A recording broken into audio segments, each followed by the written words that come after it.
Floriane Varieras, déléguée régionale de SOS Homophobie. Bonsoir, vous êtes en direct de la place Kléber à Strasbourg où une flash mob, une minute de silence se sont déroulées il y a quelques instants.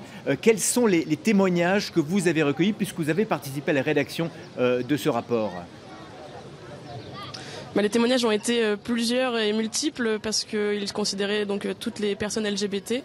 On a remarqué qu'il y avait plus d'agressions d'agressions physiques par rapport aux hommes gays et aux personnes trans. Néanmoins, les femmes lesbiennes et les personnes bi n'en sont pas exemptes. On a lu par exemple un témoignage d'une femme dans le bus qui nous disait qu'elle était au téléphone avec sa compagne. Des hommes ont compris que c'était une compagne et non pas un compagnon et l'ont poussée dans le bus, agressée et a été traumatisée au point de ne pas pouvoir porter plainte.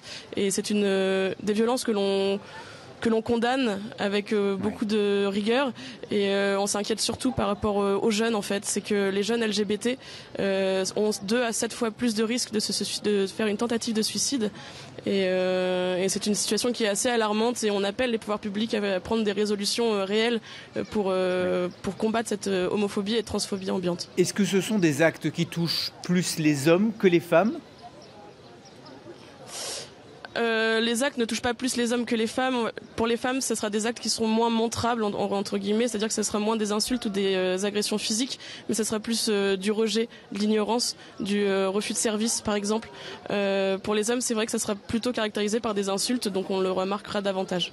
Floriane Varieras, on l'a entendu tout à l'heure dans le reportage préparé par Judith Young. Le mot PD, c'est l'insulte qui revient le plus souvent dans les cours des établissements scolaires. Qu'est-ce que l'on peut faire aujourd'hui pour mettre fin à ce genre d'insultes homophobes ? Alors nous, SOS Homophobie, on fait des interventions au milieu scolaire, c'est-à-dire qu'on intervient auprès des élèves de la 4e à la terminale pour leur expliquer ce que c'est en fait, juste leur expliquer ce que c'est qu'une orientation sexuelle et que c'est pas quelque chose de condamnable, que c'est quelque chose de totalement normal. Parce qu'en général, ils profèrent cette insulte sans savoir même de quoi ils parlent. Et je pense qu'il faut qu'on ait plus de moyens. Pour l'instant, en Alsace, on arrive à quand même toucher 2500 jeunes par année, mais ça suffit pas, c'est une goutte d'eau dans l'océan et on attend aussi plus de moyens de la part de l'État et voilà. Très bien, mais merci beaucoup pour ces précisions.